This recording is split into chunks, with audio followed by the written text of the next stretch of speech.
Why did 50s kids fear the Cold War? Imagine growing up in a time when the world seemed to teeter on the edge of disaster every single day. That was the reality for many children in the 1950s. The Cold War was not just a political standoff between the United States and the Soviet Union. It was a shadow that cast a pall over childhood.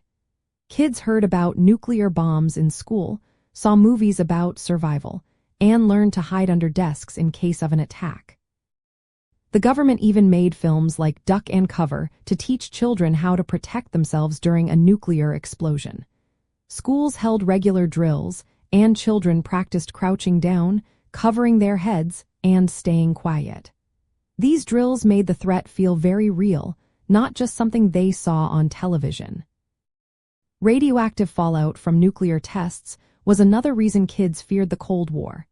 Tests in the atmosphere released radioactive particles that contaminated milk, snow, and even the air. Children often carried small first aid kits, wore handkerchiefs over their noses, and kept dog tags around their necks as if they could somehow ward off danger. Nightmares about nuclear war were common, with many children waking up scared and confused. The environment itself seemed dangerous, with reports of radioactive snow and contaminated water. Growing up in this era meant living with the constant worry that a nuclear bomb could end their lives or change their world forever. Parents and teachers tried to reassure children with slogans like "Atoms for Peace," but kids could sense the tension behind those words.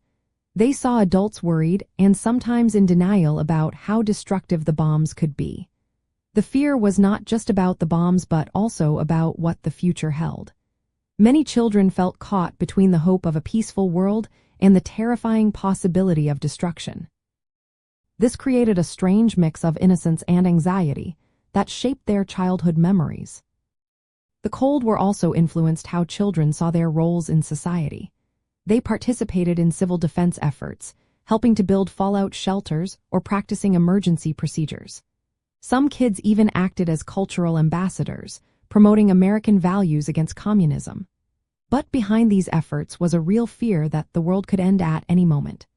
Growing up during this time meant living with a sense of uncertainty that stayed with many into adulthood.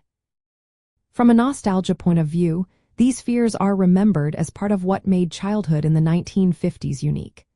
The drills, sirens, and shelters are symbols of a time when normal life was intertwined with the threat of nuclear war. Many baby boomers look back on this era with a mix of awe and relief that they survived such a tense and dangerous childhood.